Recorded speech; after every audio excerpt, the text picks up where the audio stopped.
Bienvenidos, mi nombre es Mederick y este es A Message from Med. La semana pasada, Med y yo estudiamos el quinto capítulo de Segunda de Samuel. David fue ungido como rey de Israel y su primer acto como rey fue conquistar a Jerusalén y establecerla como la capital. Los filisteos de nuevo se prepararon para luchar contra David, pero Dios lo guió a la victoria. Ahora que David está establecido como rey, ¿seguirá siéndole fiel a Dios o se apartará como lo hizo Saúl?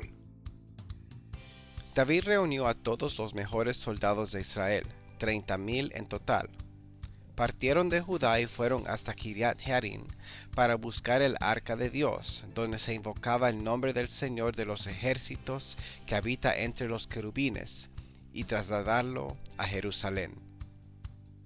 Cuando Elí y sus hijos aún vivían, llevaron el arca de Dios a la batalla pensando usarlo como una muleta de la buena suerte. Lamentablemente ellos estaban siendo infiel a Dios y Él permitió que fueran derrotados por los filisteos, quienes se llevaron el arca del pacto. Sin embargo, los filisteos fueron castigados por Dios a través de varias plagas. Ellos regresaron el arca y éste quedó bajo el cuidado de Eleazar, hijo de Abinadab. El arca estuvo ahí por 20 años. El arca fue puesta en un carro nuevo y Usa y Ahío, dos hijos de Abinadab, lo iban guiando. Todos estaban danzando alegremente delante del Señor, al son de instrumentos musicales de madera de haya y de arpas, salterios, panderos, flautas y címbalos. Desgraciadamente, cuando llegaron a una era donde se separa el grano de la espiga, los bueyes tropezaron, así que Usa estiró su mano para sujetar el arca, y Dios lo mató. Según el libro de Números, Dios le dijo a Moisés y Aarón que los hijos de Coat de la tribu de Leví se encargarían del servicio en el tabernáculo. Además, cuando había que mover el arca del pacto, ellos tendrían que cargarla usando unas varas para no tocarlo. Dios dijo, no deberán tocar ninguna cosa santa para que no mueran. David se puso muy triste y llamó ese lugar Perez Usa, que significa el quebrantamiento de Usa. David dijo, ¿cómo puedo pensar llevarme el arca del Señor?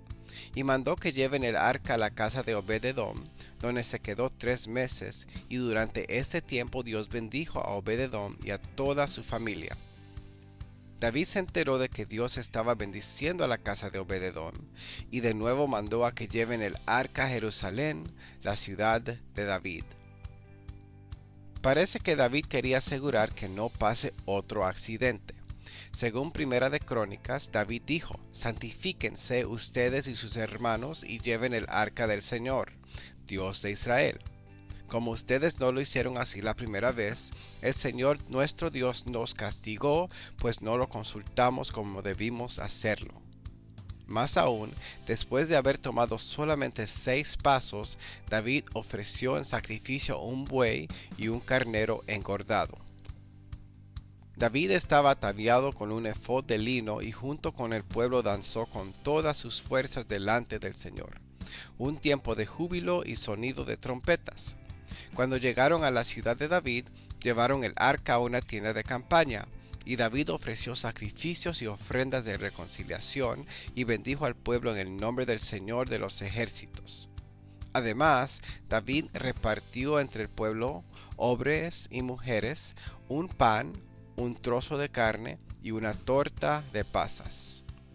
Después de esta celebración, David se fue a su casa para bendecir a su hogar. Mical, la hija de Saúl y la primera esposa de David, había visto a David saltando y danzando con el pueblo y lo despreció profundamente. Cuando David llegó a su casa, ella dijo, «Qué bien ha quedado el rey de Israel al dejar al descubierto sus intimidades frente a las criadas de sus sirvientes.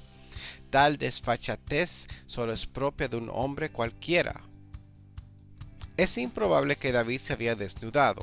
Mical tal vez pensó que era impropio que David, el rey, se quite su vestimenta real y se junte con el pueblo. David contestó, Sí, dancé, pero lo hice delante del Señor, porque Él me eligió para reinar sobre su pueblo Israel. El Señor me ha preferido a mí, en lugar de tu padre y de toda tu familia. Y aún podría rebajarme más, según tu opinión, pero a los ojos de las criadas que tú mencionas seré objeto de honra. Mical nunca tuvo hijos de David. Estos dos intentos de David me hacen recordar las parábolas que Jesús contó en Mateo capítulo 25. En la primera parábola habían 10 vírgenes quienes llevarían al esposo y sus compañeros hacia la casa donde estaba la esposa. 5 de ellas fueron insensatas y solamente llevaron el aceite que estaba usando para alumbrar su antorcha en ese momento. Lamentablemente, el esposo demoró y cuando llegó, ellas tuvieron que desviarse para conseguir más aceite. Cuando llegaron a las bodas y le pidieron al novio que les abriera las puertas, él dijo, no las conozco. Después Jesús contó la parábola del siervo negligente.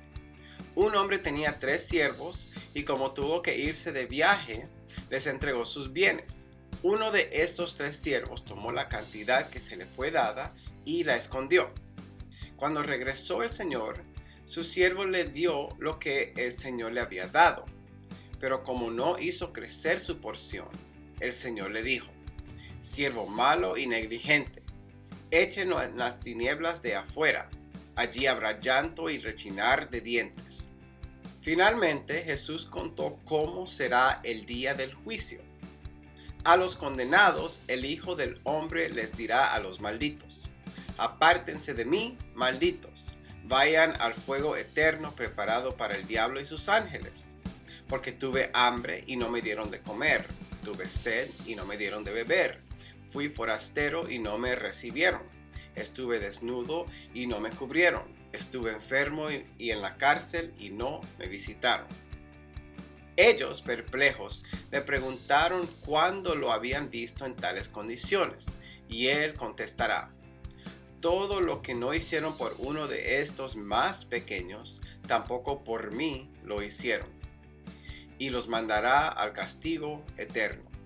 Si regresamos a estas parábolas, podemos analizar a los demás personajes. Las otras 5 vírgenes sabiamente habían llevado vasijas de aceite aparte del aceite que estaba en la antorcha, y estaban preparadas cuando llegó el novio a la medianoche. Ellas lograron entrar a las bodas antes de que se cierre la puerta. Los otros 2 siervos de la segunda parábola negociaron con lo que se les dio y pudieron duplicar lo que su señor les había dado. Cuando regresó su señor y vio cómo habían trabajado, dijo, bien, buen siervo y fiel, sobre poco has sido fiel, sobre mucho te pondré. Entra en el gozo de tu señor.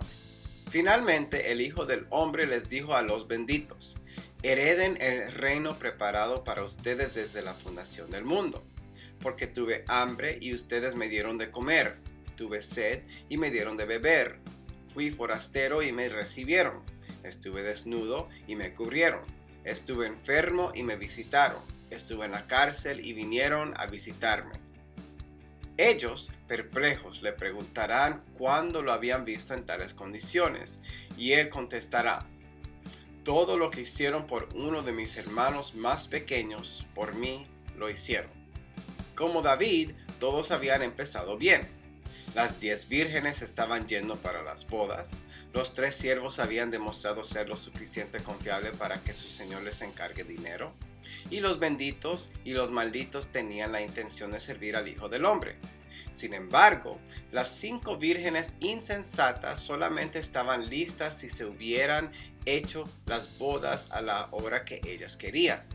El siervo negligente no quería darle ganancias a su señor porque lo consideraba un hombre duro. Así que solamente se aseguró de no robarle el dinero y ni siquiera quiso meter su dinero en un banco para que él crezca, ganando interés. Finalmente, los malditos no querían asociarse con los pobres y necesitados porque no pensaban que les beneficiaría a ellos. Esas acciones les costó poder ir a la boda, tener una vida de gozo y heredar un reino, respectivamente. Vimos una consecuencia similar con David. El Señor, nuestro Dios, nos castigó, pues no lo consultamos como debimos hacerlo.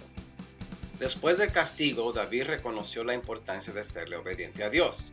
Las 5 vírgenes prudentes tal vez hubieran querido que el novio no tarde, pero estaban preparados por si acaso se atrasaba y pudieron entrar a las bodas. Los otros 2 siervos tal vez estaban de acuerdo que su señor era duro, pero igual hicieron trabajar el dinero aprovechando la oportunidad para demostrar sus capacidades. Y los benditos vivían conforme a la regla de oro, tratar a los demás de la manera que querían ser tratados.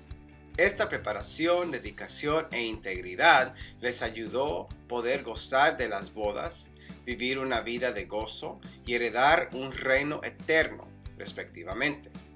Similarmente, cuando David obedeció a Dios, pudo danzar con todas sus fuerzas delante del Señor, pudo ofrecer sacrificios y ofrendas de reconciliación, y pudo bendecir a su casa y a todo el pueblo de Israel.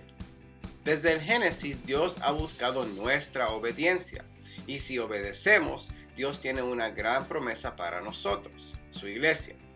Cuando Jesús envió su ángel a Juan para que Juan sepa lo que pronto vendría a suceder, Juan vio un cielo nuevo y una tierra nueva, en la cual Dios vivirá con su pueblo. Dios enjugará las lágrimas de los ojos de su pueblo, y ya no habrá muerte, ni más llanto, ni lamento, ni dolor. Las naciones caminarán a la luz de la gloria de Dios, y los reyes de la tierra traerán a ella sus riquezas y su honra. No entrará en ella nada que sea impuro, o detestable, o falso, sino solamente los que están inscritos en el libro de la vida del Cordero. Y Dios el Señor y sus siervos reinarán por los siglos de los siglos. Muchas gracias. Dios te bendiga.